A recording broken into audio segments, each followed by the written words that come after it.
So what does this run? This is probably not what you imagine a typical software company to look like.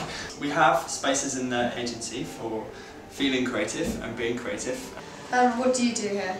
I'm what's called an innovation director, which I'm sort of making up as I go along, but kind of focuses on what we can do with a client's product. It's a really weird mix of software and technology and stuff like that. So we build websites for big clients like Vodafone and Barclays and Sony and Google and people like that. So we do a lot of serious work, but we also try and have a lot of fun, and a lot of that we hope comes across to our audience. I took quite an unusual route into the role that I've got now.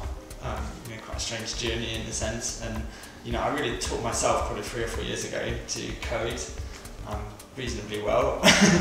I'm sure some of my colleagues disagree, but I had enough, and I came down to London from Leeds with my work on a CD and took it around a few people, and Dare was gracious enough to let me come on board and have a go at some of their work. And I think it's quite meritocratic in a way, especially coding, because if you can do it, and you can stay, and if you can't do it, they're going to find out in a couple of weeks. But that was a really big opportunity for, to have been given in a lot of ways.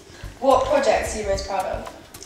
I've done a couple of big projects. So this was a piece we did for Barclaycard, and it's based on their television adverts, which you've probably seen. It's just like the water slide, and he's coming home from work and he's gliding, and what we were asked to do is come up with a game that really represented that. So the result was really good. It was the #1 app in probably 50-60 countries and had millions and millions and millions of downloads. I think 1/3 of people with an iPhone in this country will have this app. So that's kind of what you do. And it's a change to what is an advert, and what is marketing. And I think that's what makes digital marketing really exciting, because we can do meaningful stuff like that.